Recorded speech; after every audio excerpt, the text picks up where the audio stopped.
What's goody? It's the homie Mac. Music, art, culture, knowledge.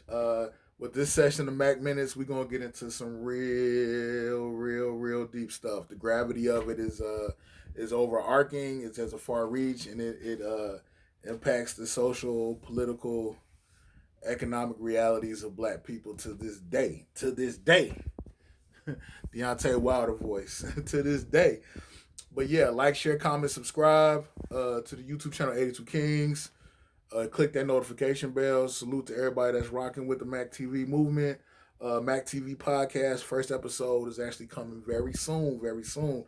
Um, let's see. But there's another session of Mac Minutes. We got 20 of them.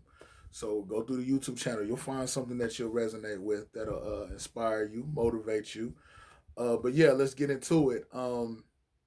A lot of times you have Black people who are more maybe educated, socially mobile, or quote unquote woke, who often have criticisms towards Black people and their spending habits, specifically shaming Black people for their spending habits. Well, we had the Popeye'S chicken craze.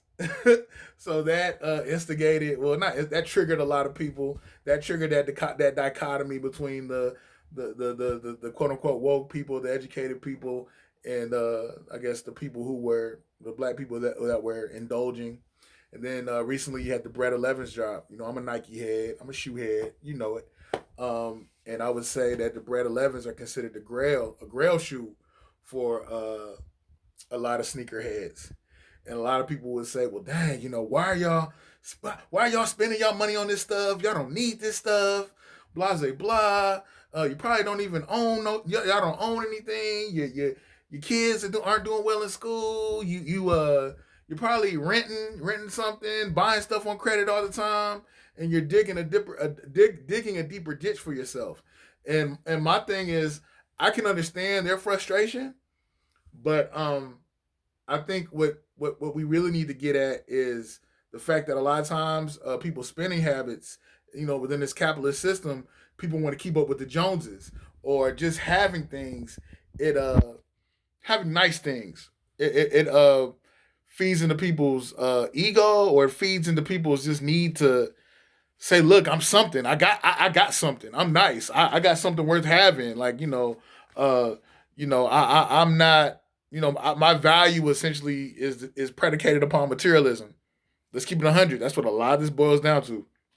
But you know, again, I can understand the frustration of some of the more educated, woke, socially mobile Black people, in the sense of, I just think it's frustration, because it's like Malcolm X said, if you're not sensitive to the conditions and the needs of your people, you'll get so frustrated with them that you'll begin to hate them. And the bottom line is this: when you look at the racial wealth gap, black people make up 30% of this country's population. We make up 30% of this country's population. We make up a little under 3% of the wealth representation in this country. White people make up well over 90% of this country's wealth, or maybe a little under. No, yeah, well over 90, at 90 or over 90. That might be generous saying at 90. It's probably more than that. But yeah, and then you look at the fact that as of 2014, the average white median income was 130,000, whereas conversely, the average black household, their median income was like 9,000. This is as of 2014. My thing is this: when we talk about assets, and when we talk about wealth, we're talking about assets. We're talking about land. We're talking about institutional power. We're talking about owning things that impact the economy, things that appreciate in value, things that can move your class or your group forward economically, because you have something of lasting value. It's not temporary. But let's get to it. How do we? A lot of times people want to say, Black people are lazy. Black people, they're not necessarily the most thrifty. And my thing is, I think sometimes that lack of thriftiness is due to again, self esteem.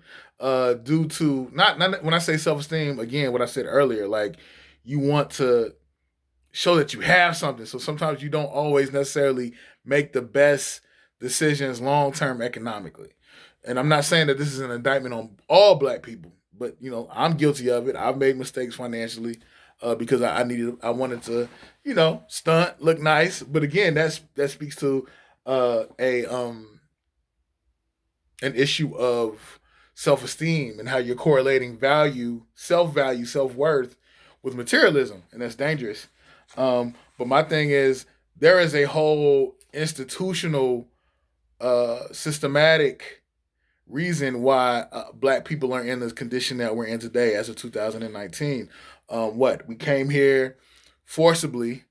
I want to say the slave labor essentially made agriculture the cash crop, cotton. There was no overhead. You had white people white slave owners who were making an infinite amount of of money, based off of labor with no overhead. And we go from Emancipation Proclamation, we become freed. We're freed as slaves, but then there were things that were created to still keep us at a lower caste. You had the Black Code laws, or also known as the Jim Crow laws, around 1877, which essentially put a cap on social mobility for black people. What you couldn't there was a cap put on your wages. What else? You had the vagrancy laws, where if you didn't have a job, you essentially would either go to jail or be forced into indentured servitude. And we know, as far as indentured servitude, it's basically a polite way of saying slavery, because you're still producing wealth for someone and you're not being compensated. Let's see. A lot of the institutions in America, again, were built off of slave labor. The descendants of the families of the people who owned slaves had the capital to start businesses, to start institutions. But a lot of the Ivy League schools, as we know it, they were actually funded off of slave labor. Some of these schools, Harvard, UPenn, Princeton, Columbia, and other schools, non Ivy League, Georgetown, Virginia, they actually accepted slaves as tuition payment. So just imagine, like, you're literally, as a black person, you're still subjugated. Your labor was of no cost to them, so they were able to capitalize off that labor for free. And my thing is, the people who graduated from those institutions, they created their own institutions, and black people are still trying to catch up. I want to say they said to close the Welsh no to close. Sorry, I'm a little passionate. To close the racial wealth gap, it would take between now and 2028, it would take $1.5 trillion to close this gap. And my thing is, it's not just by happenstance that this happened, that this took place. We had after we got out of slavery, again, Jim Crow, black code, black code, Jim Crow laws. Then you had the redlining, which came into effect in 1934 as a consequence of the National Housing Act. And pretty much with redlining, you could legally be discriminated against. Let's see, if you live in a certain area, we all know that race is a marker, and that people use finances, economics as codified language to define where certain people are financially. So my thing, essentially, what I'm saying is, yeah, they don't want to say black, but they'll just say urban or low income. So that's the scapegoat. But to make a long story short, redlining essentially says, look, we can deny you housing loans based off of the fact that you're black and you probably live in a low income area. So my thing is, what you got, you overcome, you get through slavery, then you got the Jim Crow laws, and then you have policy post slavery that keeps you at a lower economic caste. And this goes to this reminds me of what Karl Marx was said. You had the proletariat, no, you had the bourgeoisie, the proletariat, and the lumpen proletariat. Pretty much the bourgeoisie is the person that has the institutional power. They're the owners of the means of production. The proletariat are the people who work for the bourgeoisie, who produce, who sell their labor to the bourgeoisie. and and they don't really see a return. The bourgeoisie see a return, proletariat not so much. And then you have the lumpen proletariat, who is just so beat up from work, working so much, they're not even paying attention to the social dynamics that come into play. So I don't want to say they're lost, but they're so stuck in their work that they're not even seeing the overarching theme here. So they're the lowest of the low. Because a lot of times the lumpen proletariat isn't even in tune or mentally astute enough to see what is what. Um, but yeah, there's a book called "Slavery's Capitalism: A New a New History of American Economic Development." Check that book out. You got Slavery by Another Name. Check that book out. I could go on and on for days for this, but this is Mac Minutes, not Mac Hours, not Mac Sessions, not Mac Book, no pun intended. But yeah, there's also something called the 1619 Project, which speaks to why the racial wealth gap has manifested. Google that. Google that. Let's dig deep. Dig deep.